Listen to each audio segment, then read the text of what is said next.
الحمد لله وكفى والصلاة والسلام على عباده الذين اصطفى خصوصا أفضلهم وخاتم النبيين محمد الأمين على آله وصحبه أجمعين.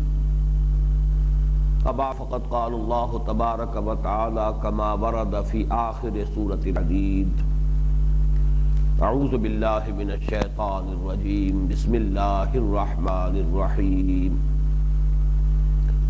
وَلَقَدْ أَرْسَلْنَا نُوحًا وَإِبْرَاهِيمَ وَجَعَلْنَا فِي ذُرِّيَّتِهِمَا النُّبُوَّةَ وَالْكِتَابَ فَمِنْهُمْ مُهْتَدٍ وَكَثِيرٌ مِّنْهُمْ فَاسِقُونَ.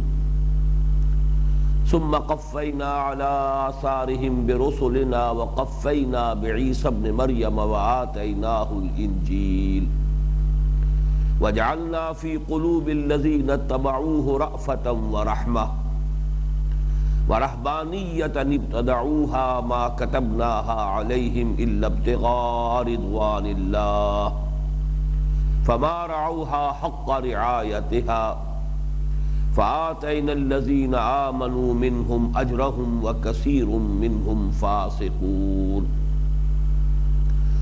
يَا أَيُّهَا الَّذِينَ آمَنُوا اتَّقُوا اللَّهَ وَآمِنُوا بِرَسُولِهِ يُؤْتِكُمْ كِفْلَيْنِ مِنْ رَحْمَتِهِ وَيَجْعَلْ لَكُمْ نُورًا تَمْشُونَ بِهِ وَيَغْفِرْ لَكُمْ وَاللَّهُ غَفُورٌ رَحِيمٌ.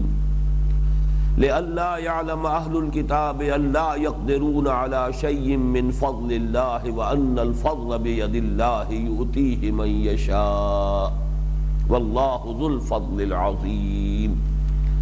صدق اللہ العظیم. رب اشرح لي صدری ویسر لي امری واحلل عقدۃ من لسانی یفقہوا قولی. اللہم ربنا الہمنا رشدنا واعذنا من شرور انفسنا. اللہم ارنا الحق حقا وارزقنا اتباعه وارنا الباطل باطلا وارزقنا اجتنابه. اللہم وفقنا لما تحب وترضى. آمین یا رب العالمین. سورہ حدید کا درس خواہش تو یہ تھی کہ تسلسل کے ساتھ مکمل ہو جاتا. اس کے لیے آپ کو یاد ہوگا کہ ابتداءً 6 دن کا ہم نے پروگرام بنایا تھا اور خیال یہ تھا کہ 12 نشستوں میں اس سورہ مبارکہ کے درس کی تکمیل ہو جائے گی. لیکن اس کے بعد ہم نے 4 نشستوں کا اضافہ بھی کیا. اس پر بھی صرف 3 رکوعوں کا مطالعہ ہم مکمل کر سکے تھے. اس کا آخری رکوع جو 4 آیات پر مشتمل ہے ابھی اس کا مطالعہ باقی ہے. لیکن اب چونکہ 7 ہفتوں کا وقفہ پڑ چکا ہے، ہمارا یہ درس جو ہے 29 جنوری سے مسلسل 3 فروری تک جاری رہا تھا اور پھر 5 فروری کو ہم نے 4 نشستیں منعقد کی تھی. اب 7 ہفتے کے بعد چونکہ اس کا دوبارہ آغاز ہو رہا ہے، لہذا ہمیں کچھ نہ کچھ سلسلہ مضمون کو جوڑنے کے لیے وقت صرف کرنا ہوگا. یہ اس اعتبار سے بھی ضروری ہے کہ اس آخری رکوع کی حیثیت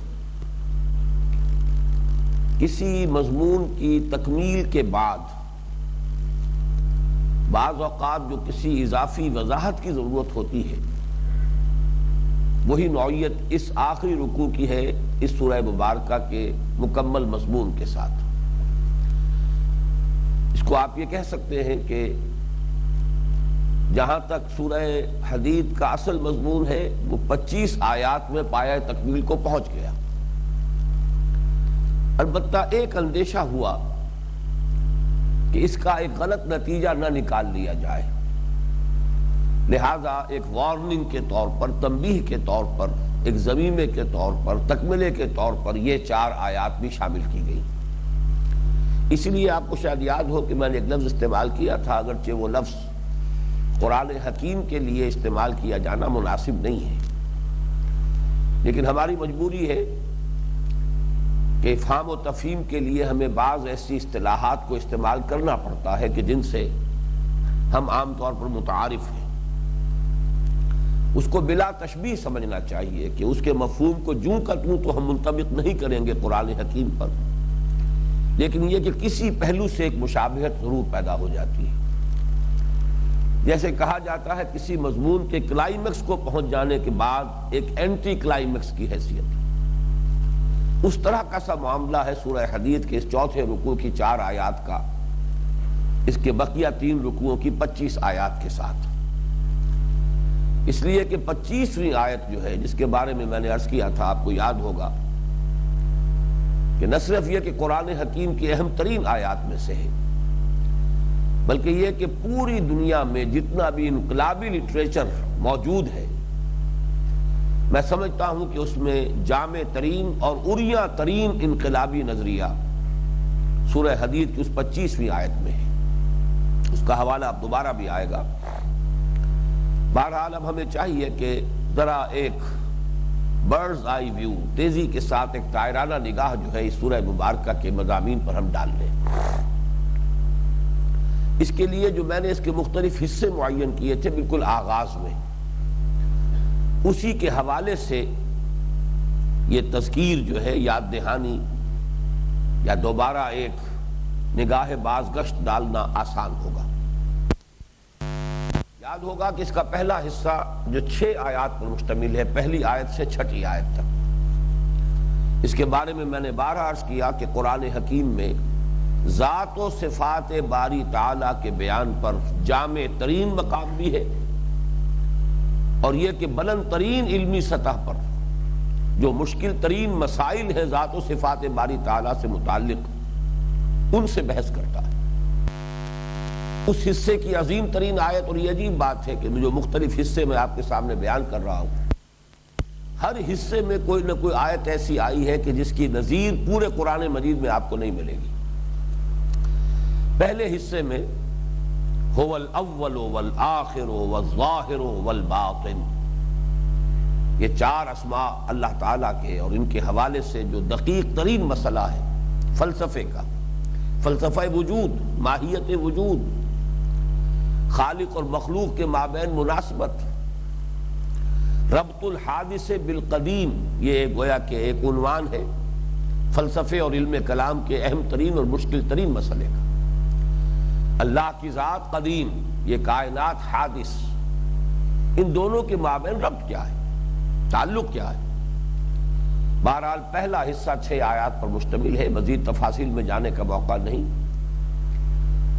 ذات و صفات باری تعالیٰ پر نہ صرف یہ کہ جامع ترین مقام، بلکہ بلند ترین علمی سطح پر جو مسائل ہیں ان سے بحث کی گئی۔ دوسرا حصہ میں ذرا آج ترمیم کے ساتھ یہ حصے بیان کر رہا ہوں، پھر 6 آیات پر مشتمل ہے، 7ویں آیت سے 12ویں آیت تک۔ اس میں عجیب قرآن مجید میں اتنا ایسا ظاہری نظم نمایاں، اظہر من الشمس، ظاہر و باہر، اس کی بھی کم سے کم میرے سامنے کوئی دوسری نظیر موجود نہیں۔ ایک آیت میں دین کے تمام تقاضوں کو 2 اصطلاحات کے حوالے سے بیان کر دیا گیا۔ آمنوا باللہ ورسولہ، ایمان لاؤ اللہ پر، اس کے رسول پر، جیسا کہ ایمان لانے کا حق ہے۔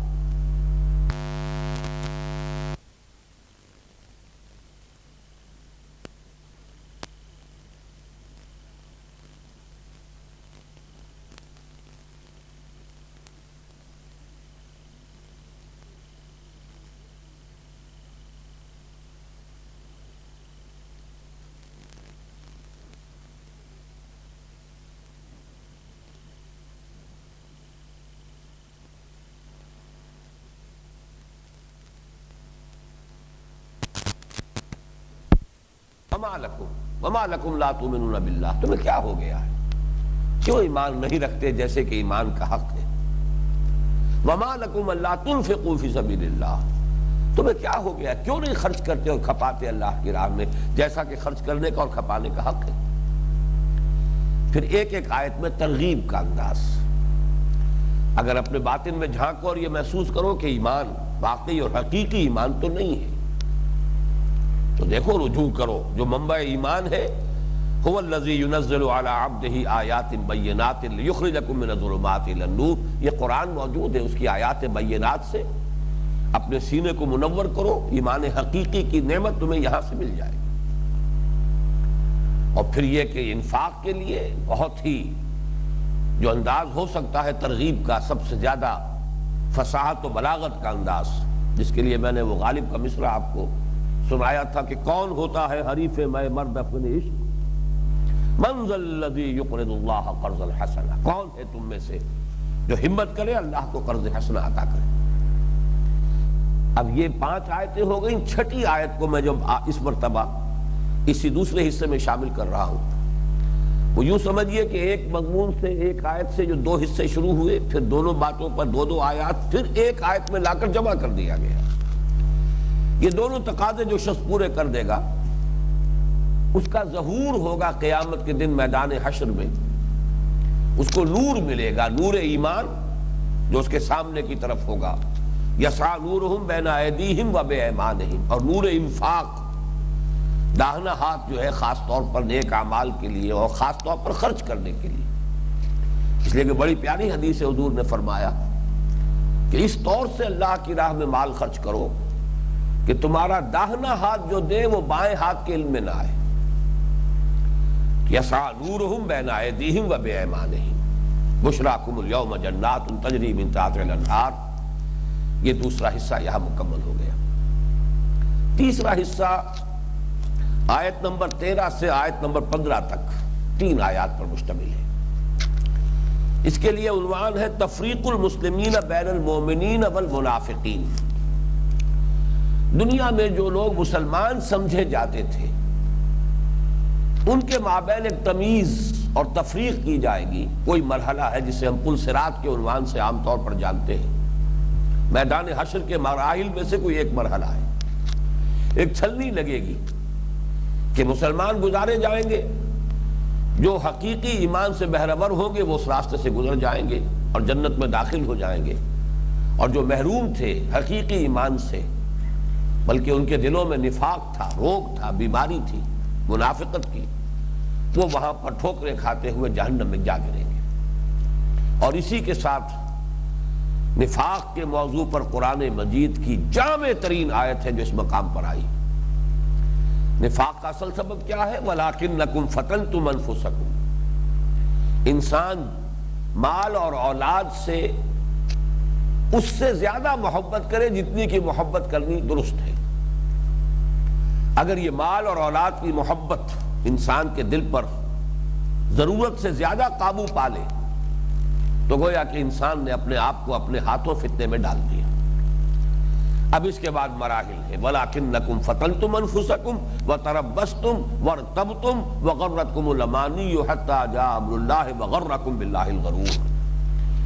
اور پھر جو اس کا انجام ہے، فَالْيَوْمَ لَا يُؤْخَذُ مِنْكُمْ فِدْيَةٌ وَلَا مِنَ الَّذِينَ كَفَرُوا۔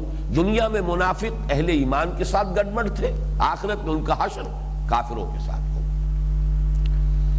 چوتھا حصہ پھر آیت نمبر 16 سے آیت نمبر 19 تک، جس کے لیے یاد ہوگا کہ ایک جامع عنوان میں نے تجویز کیا تھا، سلوک قرآنی۔ آیت نمبر 16 میں تاخیر کی بجائے تعجیل کے لیے، دیکھو اگر تنبؤ ہو گیا ہے، اگر حقیقت کا انکشاف ہو گیا ہے، اگر اپنے اندر جھانکنے کی توفیق اللہ نے عطا کر دی ہے، اگر یہ احساس ہو گیا ہے کہ ایمان حقیقی سے محرومی ہے، تو اب کمر کسو، اور جسے ہم کہتے ہیں catch the time by the forelock, اس وقت کو اب پکڑ لو، جانے نہ دو، کہیں تاخیر اور تعویق کے فتنے کے اندر مبتلا نہ ہو جانا۔ الم یان للذین آمنوا ان تخشع قلوبہم لذکر اللہ، یہ گویا کہ جھجوڑنے کا انداز ہے کہ اب مزید تاخیر کا موقع نہیں ہے۔ دوسری طرف اگر تم اپنے اندر جھانک کر محسوس کر رہے ہو کہ دل تو سخت ہے تو گھبراؤ نہیں، مایوس نہ ہو، بددل نہ ہو۔ اعلموا ان اللہ یحیی الارض بعد موتہا، دیکھو اللہ تعالیٰ مردہ زمین کو بھی بارش برساتا ہے، اثر نو حیات تازہ عطا کر دیتا ہے، تمہارے دلوں کی زمین کو بھی ایمان کی لہلہاتی ہوئی فصل سے دوبارہ زندہ کر دے گا۔ تیسری آیت میں اس کے لیے جو شرط لازم ہے نفاق کا جو اصل سبب ہے حب دنیا، جس کی سب سے بڑی علامت حب مال، اب یہ گویا کہ ہوگا علاج بالضد، اسی مال کو خرچ کرو، لگاؤ۔ ان المصدقین والمصدقات واقرضوا اللہ قرضا حسنا۔ آخری بات یہ کہ اگر یہ کر لو گے، جیسا کہ میں نے بارہا تعبیر کیا کہ کسی گاڑی کا بریک لگا ہوا ہو تو آپ ایکسلریٹر کو کتنا ہی دبائیں، گاڑی نہیں چلے گی، بریک کھولیے، اب ایکسلریٹر کو دبائیے تو گاڑی چلے گی، دوڑے گی۔ لہذا یہ مال کی محبت کا بریک کھول دو، اب اپنے ایمان کی تجدید کرو، اب اثر نو بیج ڈالو ایمان کا اپنی کشت قلب میں، تو پھر تمہاری لہلہات جو ہی بہار جو ہے وہ تمہیں نصیب ہوگی، افتاد تباہ کے اعتبار سے بلند ترین مقامات میں سے یا صدیقیت تک اور یا شہادت کے رتبے تک فائز ہو جاؤ گے۔ والذین آمنوا باللہ ورسلہ اولئک ھم الصدیقون والشہداء عند ربہم لہم اجرہم ونورہم۔ پانچواں حصہ اس کا آیت نمبر 20 تا 24، 5 آیات پر مشتمل، حیات دنیاوی کی اصل حقیقت اور خاص طور پر اس میں جو مراحل آتے ہیں۔ یہ بھی عظیم ترین آیت ہے قرآن مجید کی، اس کی کوئی نظیر قرآن میں نہیں۔ حیات دنیاوی کے مختلف مراحل، اعلموا انما الحیات الدنیا لہو ولعب ولہو وزینۃ وتفاخر بینکم وتکاثر فی الاموال والاولاد۔ بچپن کا کھیل کود، نوجوانی کی لہو، تلذذ، سینشول گریٹیفیکیشن، زینت، زیبائش، آرائش، اور اس کے بعد تفاخر، دولت پر فخر، نسل پر فخر، علم پر، عقل پر، ذہانت پر، فطانت پر، اپنی کسی استعداد پر، صلاحیت پر، اور بالآخر تکاثر الاموال والاولاد۔ اسی کا تکملہ ہے جو آخری پارے کی صورتوں میں ہے، الہاکم التکاثر حتی زرتم المقابر۔ پھر اس کے لیے بہترین تشبیہ کہ جیسے سبزہ اگتا ہے زمین سے، شروع میں ظاہر بات ہے کہ جب فصل اپجتی ہے تو کس قدر خوشی حاصل ہوتی ہے کاشتکار کو، لیکن اس کے بعد وہی زردی آتی ہے اس پر، اس کے بعد وہ چورا چورا ہو کر پھر وہ کھیت جو ہے معلوم ہوتا ہے کہ پھر ویرانی کا منظر پیش کر رہا ہے۔ وہ حیات کا ایک دور جو آیا تھا وہ ختم ہوا۔ کمثل غیث اعجب الکفار نباتہ ثم یہیج فتراہ مصفرا ثم یکون حطاما وفی الآخرۃ عذاب شدید ومغفرۃ من اللہ ورضوان۔ اس کے ساتھ ہی بیان فرمایا کہ اصل میں حیات دنیاوی کا نصب العین کیا ہونا چاہیے، سابقوا الی مغفرۃ من ربکم وجنۃ عرضھا کعرض السماء والارض۔ دوڑو، ایک دوسرے سے آگے نکلو، مسابقت کرو، اللہ تعالیٰ کی مغفرت کا حصول، اللہ کی جنت کا حصول، یہ ہے اصل نصب العین۔ باقی تمام چیزیں فرائض کے درجے میں رہیں گی، نصب العین کوئی نہیں ہے سوائے اس کے، اللہ کی مغفرت اور اس کی جنت۔ سابقوا الی مغفرۃ من ربکم وجنۃ عرضھا کعرض السماء والارض، یہ گویا کہ نصب العین ہے۔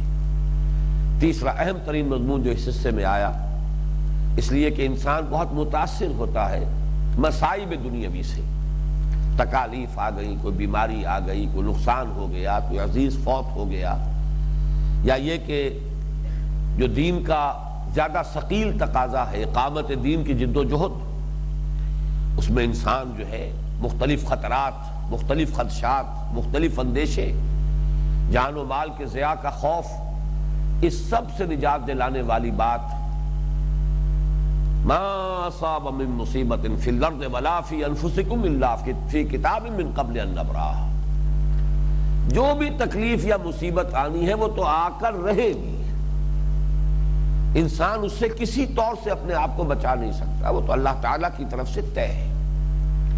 اب یہ کہ آپ اگر اپنے اس فرض سے گریز کریں گے، اعراض کریں گے، تب بھی وہ مصیبت تو آئے گی۔ یعنی یہ کہ انسان اپنے فرائض سے گریز کے لیے اس کو بہانہ بنائے تو یہ گویا کہ اس کی نادانی ہے، ناسمجھی۔ وہ تو آ کر رہنے والی چیزیں ہیں اور ان کا اصل مقصد ابتلا ہے، آزمائش ہے، امتحان ہے، جو حیات دنیاوی کی اصل غرض و غایت ہے۔ خلق الموت والحیات لیبلوکم ایکم احسن عملا۔ 5واں حصہ پھر وہ، بلکہ شاید کہ میری گنتی میں یہ اب 6واں حصہ ہے جو صرف ایک آیت پر مشتمل ہے، جس کو میں نے عرض کیا تھا کہ کلائمیکس ہے اس سورہ مبارکہ کا۔ لقد ارسلنا رسلنا بالبینات، ہم نے بھیجا اپنے رسولوں کو واضح تعلیمات کے ساتھ اور واضح نشانیوں کے ساتھ، معجزات کے ساتھ۔ وانزلنا معهم الکتاب والمیزان لیقوم الناس بالقسط، ان کے ساتھ ہم نے کتاب اتاری، میزان نازل فرمائی، اور یہ سب کچھ کس لیے؟ تاکہ لوگ عدل پر قائم ہوں۔ یعنی نبوت و رسالت اور کتاب و میزان کا اصل مقصد کیا ہے؟ قیام نظام عدل اجتماعی، یہ اصل ہدف ہے۔ ایک ہے انسان کا انفرادی سطح پر نصب العین، وہ ہے آخرت کی فلاح، نجات، حصول مغفرت، حصول جنت، یہ ہے انفرادی سطح پر انسان کا اصل نصب العین۔ لیکن دنیا میں اس کی مساعی، اس کی جد و جہد، اس کی بھاگ دوڑ، جو فرائض دینی ہے، اس کا کلائمیکس، اس کا نقطہ عروج، جیسے ہم کہتے ہیں کہ ہاتھی کے پاؤں میں سب کے پاؤں، تو وہ فرض کہ جو تمام فرائض کا جامع بن جاتا ہے۔ نماز فرض ہے، لیکن نماز کی اصل غرض و غایت کیا ہے؟ وَاسْتَعِینُوا بِالصَّبْرِ وَالصَّلَاةِ، مدد حاصل کرو نماز سے۔ مدد حاصل کرو کس کام کے لیے؟ وہ ہے شہادت علی الناس کا فریضہ ادا کرنا، اقامت دین کی جد و جہد، قیام نظام عدل اجتماعی، اللہ کی تکویر، تاکہ دین کل کل اللہ کے لیے ہو جائے، ظلم کا، استحصال کا خاتمہ ہو جائے۔ اس کے لیے یہ مقصد عظیم ہے، اس کے لیے ایثار، قربانی درکار ہے، اس کے لیے جو روحانی قوت درکار ہے وہ تمہیں نماز سے اور ذکر سے ملے گی۔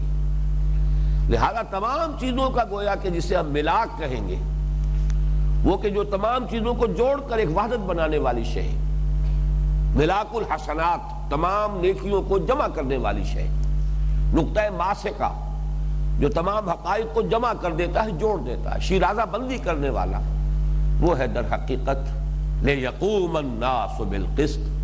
اور اس کے لیے جہاں دعوت ہے، تبلیغ ہے، تلقین ہے، تربیت ہے، تعلیم ہے، نصیحت ہے، اس کے ساتھ ساتھ قوت فراہم کرو، اور وقت آنے پر قوت کا استعمال کرو۔ جو لوگ بھی ریزسٹ کریں اس نظام عدل اجتماعی کو قائم کرنے میں، آڑے آئیں، ان کے ساتھ مقابلہ کرو، یہاں تک کہ ضرورت ہو تو ان کی سرکو بھی کرو۔ ہم نے لوہا اسی لیے اتارا ہے، وَأَنزَلْنَا الْحَدِيدَ فِيهِ بَأْسٌ شَدِيدٌ وَمَنَافِعُ لِلنَّاسِ وَلِيَعْلَمَ اللَّهُ مَن يَنصُرُهُ وَرُسُلَهُ بِالْغَيْبِ۔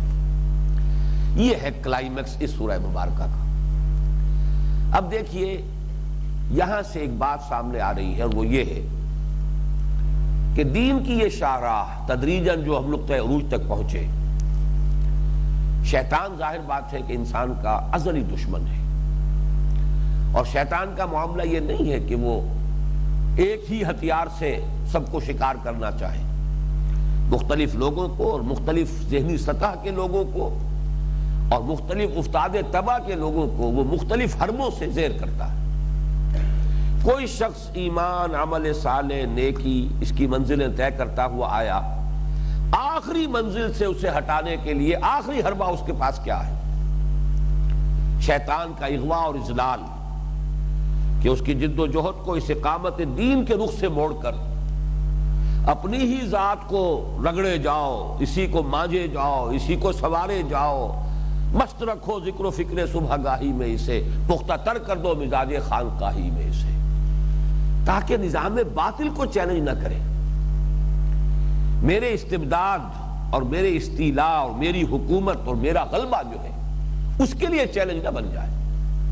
لگا رہے نمازوں میں، خوب روزے رکھے، روزانہ روزہ رکھے، پوری رات کھڑا رہا کرے،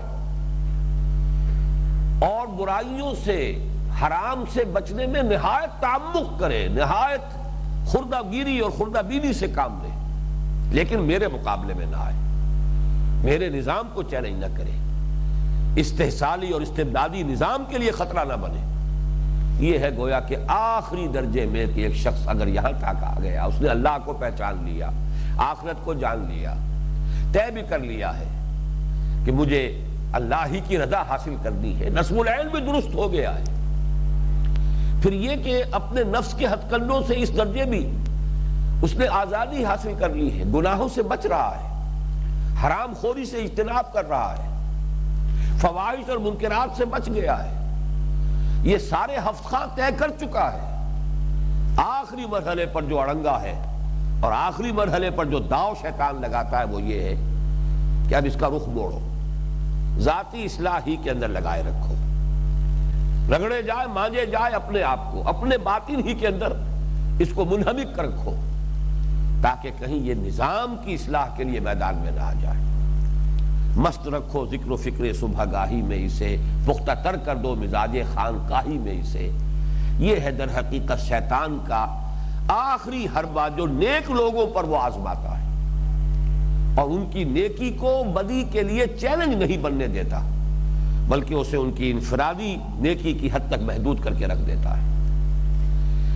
کے خلاف ایک تنبیہ ہے کہ جو اس آخری حصے میں آ رہی ہے، اور چونکہ انبیاء اور رسول کی اور رسولوں کی امتوں میں سے ایک امت کی ایک مثال موجود ہے، اس مثال کو یہاں اجاگر کیا جا رہا ہے تاکہ ایک نشان عبرت رہے، ہمارے سامنے ایک مثال سابقہ امتوں سے بھی رہے کہ بالفعل ایسا ہوا ہے، شیطان نے یہ داؤ آزمایا ہے، ایک بڑی عظیم امت کو ایک غلط رخ پر ڈالا ہے، ایک غیر فطری راستے پر نیکی کے جذبے کو لگایا ہے۔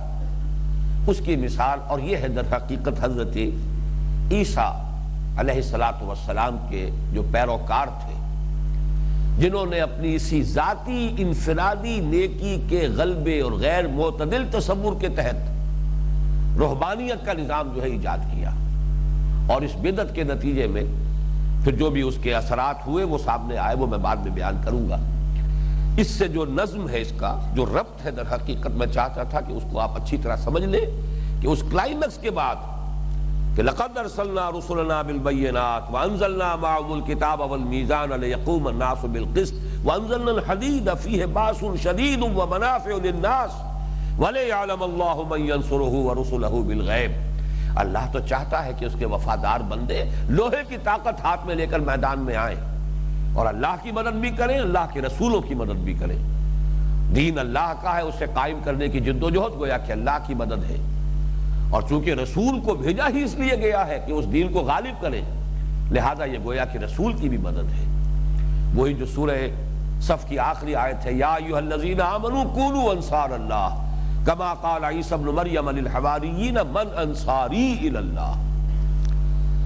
اب اس پس منظر میں آئیے کہ پہلی آیت پر اب غور کریں۔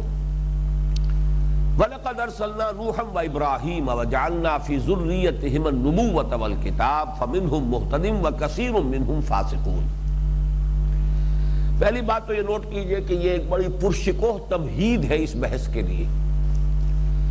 اصل مضمون کیا ہے؟ رہبانیت کی نفی، شیطان کے اس اغوا اور اضلال اور اس حربے کو مسلمانوں کے سامنے واضح کر دینا کہ یہاں بھی ایک اندیشہ ہے کہ جس سے پیش کی طور پر تمہیں متنبہ کیا جا رہا ہے، کہیں اس رخ پر نہ پڑ جانا جس رخ پر کہ حضرت عیسیٰ علیہ السلام کے پیروکار پڑ گئے۔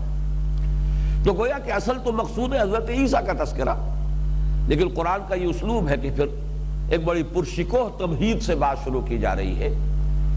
وَلَقَدْ أَرْسَلْنَا نُوحًا وَإِبْرَاهِيمَ، اور ہم ہی نے بھیجا تھا نوح کو بھی اور ابراہیم کو بھی، علی نبینا علیہ الصلوۃ والسلام۔ اسی کی ایک مثال ہے، بہت سے حضرات کے ذہن میں ہوگی، سورہ آل عمران میں تذکرہ کرنا ہے حضرت عیسیٰ کا اور حضرت مریم کا اور حضرت زکریا کا اور حضرت یحییٰ کا، لیکن شروع کہاں سے کیا؟ یہ آیت نمبر 33 ہے سورہ آل عمران کی، ان اللہ اصطفیٰ آدم ونوحا وآل ابراہیم وآل عمران علی العالمین۔ بات وہاں سے شروع کی، ایک صلۃ الذہب ہے، تاکہ جسے ہم کہتے ہیں کہ اپنے کانٹیکسٹ میں بات کو رکھ دیا جائے۔ جو بات ہم اس وقت کرنے چلے ہیں، جو اس موضوع پر گفتگو ہونی ہے، اس کا اصل پس منظر کیا ہے، وہ کنٹیکسٹ میں جو ہے معین ہو جائے۔ تو یہاں پر بھی ایک پرشکوہ تمہید کے طور پر یہ مضمون آیا، وَلَقَدْ أَرْسَلْنَا نُوحًا وَإِبْرَاهِيمَ وَجَعَلْنَا فِي ذُرِّيَّتِهِمُ النُّبُوَّةَ وَالْكِتَابَ۔ لیکن اب یہ جو دوسرا ٹکڑا اس آیت مبارکہ کا، یہ گویا کہ ایک ضمنی مضمون ہے، لیکن یہ بھی بہت اہم مثال ہے، جیسا کہ میں نے کئی مرتبہ عرض کیا ہے، قرآن مجید میں اہم ترین مضامین ضمنی طور پر آتے ہیں۔ وَجَعَلْنَا فِي ذُرِّيَّتِهِمَ النُّبُوَّةَ وَالْكِتَابَ، ہم نے رکھ دی انہی کی اولاد میں، انہی کی نسل میں، ان دونوں کی اولاد، ذریت ہما، یہ ہما جو ہے ضمیر مجرور، یہ تثنیہ کی ہے، نوح اور ابراہیم کو ہم نے بھیجا اور ان دونوں کی نسل میں ہم نے رکھ دی نبوت بھی اور کتاب بھی۔ اب یہ معاملہ تاریخ نبوت اور رسالت کے اعتبار سے محققین کے لیے نہایت اہم رہنمائی کا حامل ہے۔ یہ آیا ہے ضمنی طور پر، جیسا کہ میں نے بارہ عرض کیا ہے کہ اہم ترین مضامین جو علمی مضامین ہوتے ہیں، ایک ہے قرآن کی ہدایت، تذکرہ، ذکرہ، یاد دہانی، وہ تو قرآن مجید میں آپ کو سطح پر ملے گی اور وضاحت سے ملے گی اور بار بار ملے گی، بتکرار و اعادہ ملے گی، اور اس ذہنی سطح پر ملے گی کہ جس کو ایک عام انسان بھی بآسانی سمجھ لے۔ لیکن جو علمی، جو یوں سمجھیے نوادر ہیں، علمی نوادر، جو اعلیٰ علمی اور عقلی نکات ہیں، نکات علمیہ، وہ آپ کو ملیں گے ضمنی طور پر کہ ایک عام آدمی اس پر سے گزر جائے، رکے نہیں، اس کا تسلسل ذہنی جو ہے وہ ٹوٹنے نہ پائے، وہ تذکر کا عمل جو ہے اس کے اندر کہیں کوئی رخنا نہ پیدا ہو، وہ گزر جائے۔ لیکن یہ کہ جس شخص کے ذہن میں اشکالات ہیں، سوالات ہیں، جو کسی تحقیق میں سرگرداں ہے، اس کے سامنے کوئی مسئلہ ہے اور وہ سوچ بچار میں ہے، وہ وہاں پر آئے گا، رک جائے گا، اور جسے میں کہا کرتا ہوں کہ پھر وہ اپنا وہ ہائی پاور لینس جو ہے وہاں پر فوکس کر کے بیٹھ جائے گا کہ جا ہی جا، کہ یہاں سے تو مجھے بہت بڑی رہنمائی مل رہی ہے۔ اب اس میں تجزیہ کیجئے، جہاں تک تو حضرت نوح علیہ السلام کا معاملہ ہے، وہ تو بالکل بات واضح ہے، اس لیے کہ آدم ثانی ہے، پوری نسل انسانی حضرت نوح علیہ السلام ہی کی اولاد سے ہے۔ وَجَعَلْنَا ذُرِّيَّتَهُ هُمُ الْبَاقِينَ، ہم نے صرف اس کی نسل ہی کو باقی رکھا۔ لہذا اس حوالے سے وہ بات جو ہے عام طور پر مشہور ہے، قرآن مجید سے بھی اسی کی گواہی ملتی ہے کہ حضرت آدم سے حضرت نوح تک ہم یقین کے ساتھ نہیں کہہ سکتے کتنا وقفہ تھا، زمانی فصل کتنا ہے، لیکن بہرحال اس دور میں جتنی بھی نسل آدم پھیلی ہے وہ سب کی سب ہلاک کر دی گئی ہے، سوائے حضرت نوح علیہ السلام اور ان کے ساتھی جو اہل ایمان تھے۔ گمان غالب یہ ہے کہ وہ سوائے ان کے اپنے بیٹوں کے اور ان کی بیویوں کے اور کوئی بھی نہیں تھا، واللہ عالم۔ لیکن اگر کوئی تھے بھی تو آگے نسل ان کی نہیں چلی ہے، نسل صرف حضرت نوح علیہ السلام کی چلی ہے۔ حضرت سام، حضرت حام، حضرت یافس علیہم السلام، ان تینوں کی نسل سے پوری نسل انسانی آج کی دنیا میں جتنی اقوام عالم ہے سب کی سب انہی کی نسلوں سے۔ لہذا حضرت نوح سے حضرت ابراہیم تک تو ظاہر بات ہے نبوت جس میں بھی آئی ہے وہ نوح کی اولاد ہی میں سے ہے، اس میں تو کوئی اشکال نہیں، کوئی اشتباہ نہیں، کوئی سوال نہیں کہ جو کوئی خاص مسئلہ جو ہے اس سے ہمارے سامنے آتا ہو۔ البتہ حضرت ابراہیم علیہ السلام کا معاملہ بہت اہم ہے۔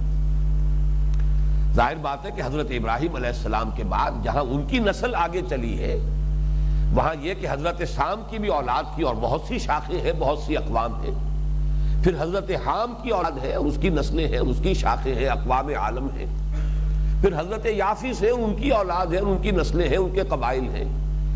لیکن یہ کہ قرآن معین طور پر کہتا ہے کہ حضرت ابراہیم علیہ السلام کے بعد نبوت اور کتاب کا معاملہ صرف نسل ابراہیمی کے ساتھ رکھ دیا گیا، مختص کر دیا گیا۔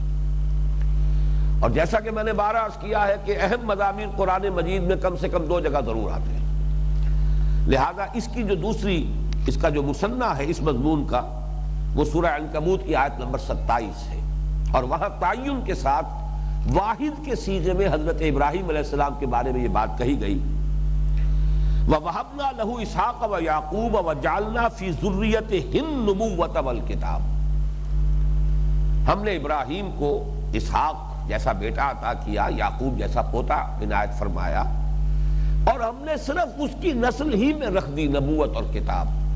اور یہاں پہ ہم نہیں کہا، اسحاق اور یعقوب کے کو شامل نہیں کیا۔ وَجَعَلْنَا فِي ذُرِّيَّتِهِمْ ہے، یہ جو ایک ہے واحد کی ضمیر ہے، حضرت ابراہیم علیہ السلام ہی کی نسل میں، انہی کی اولاد میں نبوت اور کتاب جو ہم نے معین کر دی۔ وَآتَيْنَاهُ أَجْرَهُ فِي الدُّنْيَا وَإِنَّهُ فِي الْآخِرَةِ لَمِنَ الصَّالِحِينَ، ہم نے اسے اس دنیا کی زندگی میں بھی اس کا اجر بھرپور طریقے پر عطا فرمائے، اور آخرت میں تو ہمارے نیکوکار بندوں میں ہے ہی۔ اب اس سے جو بات سامنے آ رہی اس پر غور کیجئے۔ حضرت ابراہیم علیہ السلام آج سے کم 4000 برس قبل کی شخصیت ہے۔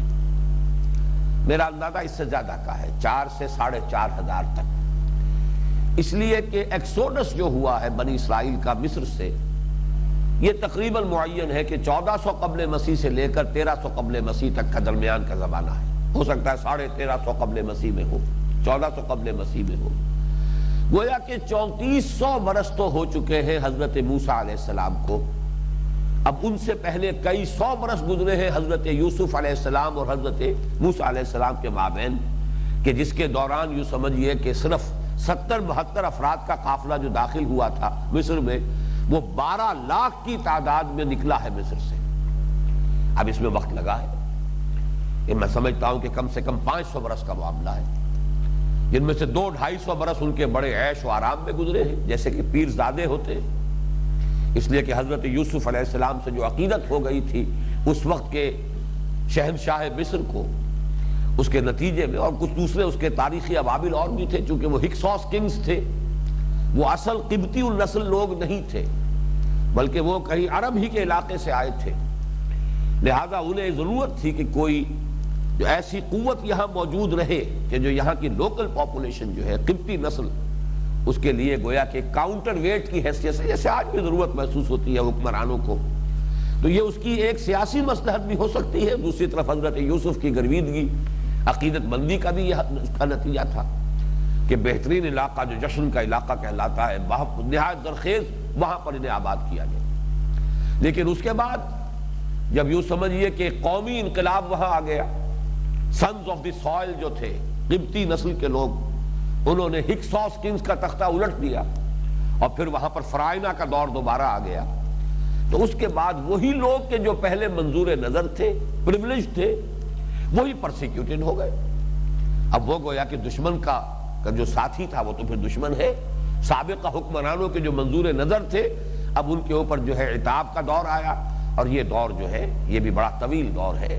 نہ معلوم کتنے ہلاک کیے گئے ہیں، کتنے ہیں کہ جو احرام مصر کی تعمیر میں وہ گویا کہ پس گئے ہیں، سرما بن گئے ہیں، بڑی بڑی چٹانیں ان کے اوپر گری ہیں۔ کتنے ہی وہ ان کی نسل ایسی ہے کہ 2 مرتبہ تو دور قرآن مجید سے ثابت ہوتا ہے کہ ان کے بیٹوں کو قتل کر دو، صرف بیٹیوں کو زندہ رکھو۔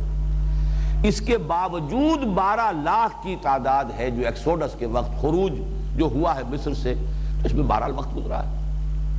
اس میں جو بات عرض کرنے کی ہے وہ یہ ہے کہ ان 4-4.5 سالوں کے دوران، اور یہ بھی بات واضح ہے کہ جہاں تک ہماری تاریخی معلومات کا تعلق ہے وہ اس دور سے زائد ہے ہی نہیں، میکسیمم 5000 برس کی تاریخ جو ہے آج تک انسان اس کی تحقیق کر پایا ہے۔ یہ موہنجو دڑو ہو یا ہڑپا ہو، یہ 2 قصبے تو یوں سمجھیے کہ پاکستان میں ہے۔ میرے نزدیک تیسرا علاقہ ہندوستان کا وہ ہے جو مشرقی پنجاب میں، جسے اب ہریانہ کہا جاتا ہے، یہ بھی اسی دور کی تہذیب ہے۔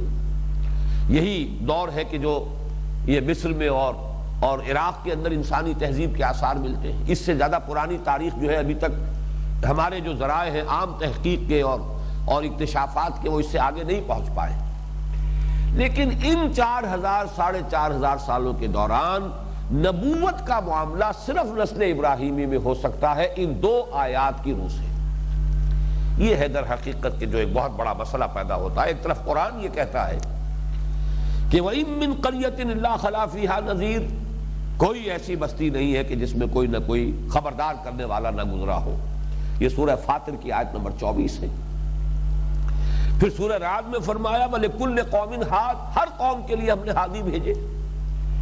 اب یہ کیسے اس کو ان دونوں کے مابین مطابقت کیا ہو، یہ ایک بڑا ایک علمی مسئلہ ہے، ایک اشکال ہے۔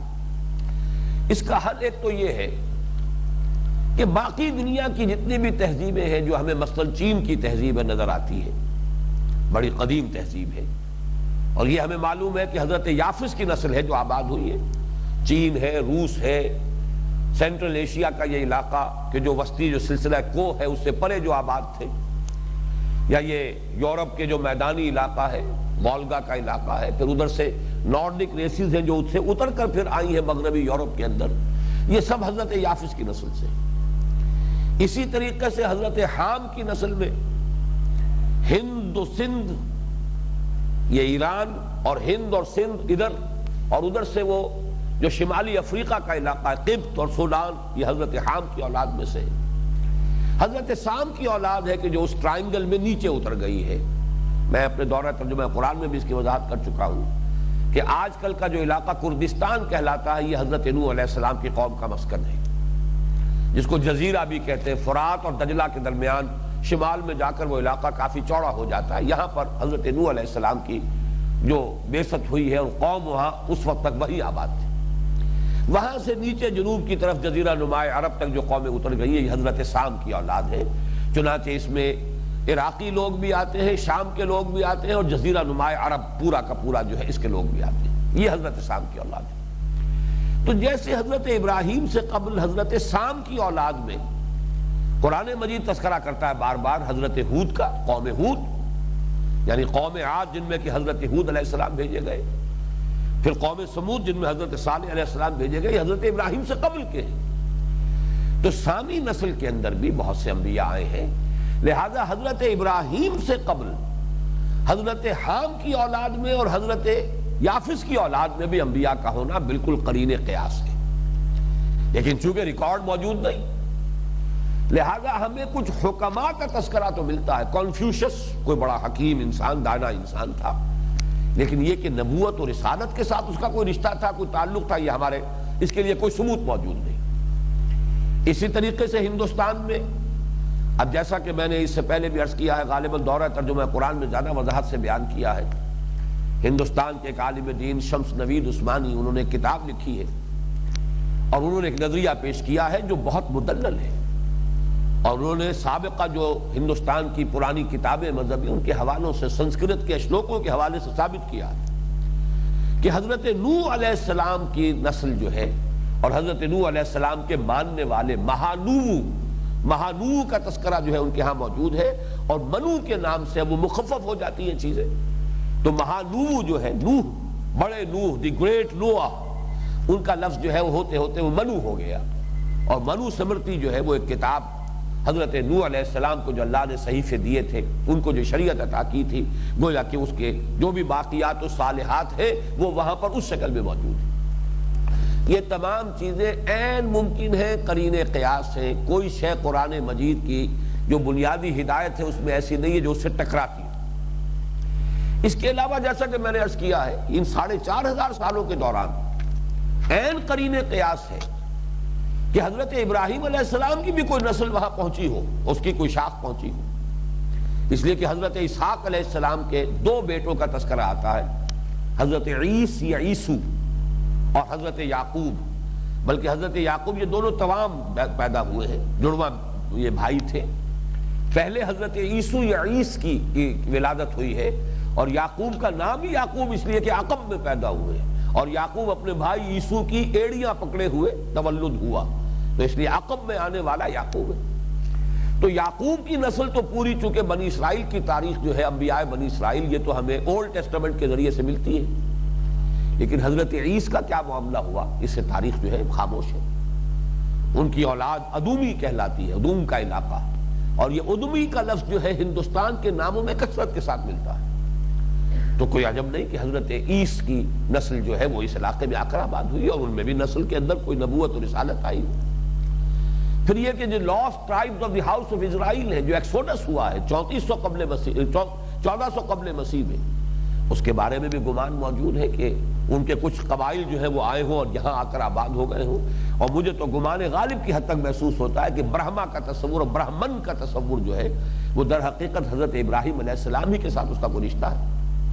تو یہ سارے مسائل ہیں، لیکن ایک بات بالکل طے ہے، جیسا کہ مولانا مناظر حسن گیلانی رحمۃ اللہ علیہ کی بات میں نے کئی مرتبہ عرض کی ہے کہ ان کے نزدیک گوتم بدھ نبی تھے، اور وہ در حقیقت ذوالکفل جس کا ذکر قرآن مجید میں 2 جگہ پر آیا ہے، اور جن کے بارے میں ہمیں کچھ وضاحت نہیں معلوم کہ وہ کہاں پیدا ہوئے اور ان کی کیا یعنی تاریخ کیا ہے۔ ان کا گمان یہ کہ کپل وستو کا شہزادہ، یہ نیپال کے علاقے میں تھی در حقیقت یہ ریاست، اور وہاں کے یہ شہزادے تھے۔ تو ذوالکفل پہ جو ہے عربی زبان میں فے سے بدل جاتی، لیکن اگر ایسا ہے تو یہ ماننا پڑے گا کہ وہ یقیناً حضرت ابراہیم کی نسل میں سے وَجَعَلْنَا فِي ذُرِّيَّتِهِمَ النُّبُوَّةَ وَالْكِتَابَ، حضرت ابراہیم کے بعد نبوت اور کتاب حضرت ابراہیم کی ذریت اور نسل سے باہر ممکن نہیں ہے۔ گویا کہ یہ قرآن مجید کی نص قطعی ہے، اس کو سامنے رکھیں گے تو تحقیق کے بہت سے دروازے کھل جائیں گے، بہت سے گوشے جو ہے نمایاں ہو جائیں گے، اور ایک انسان جب اس ہدایت کی روشنی میں اور رہنمائی میں پھر جب تحقیق کا سفر طے کرتا ہے تو صحیح تر نتائج تک اس کی رسائی ممکن ہے۔ وقت ختم ہو رہا ہے، اب یہ گفتگو ہماری اگلی نشست میں جاری رہے گی۔ بارک اللہ لی ولکم فی القرآن العظیم ونفعنی وإیاکم بالآیات والذکر الحکیم۔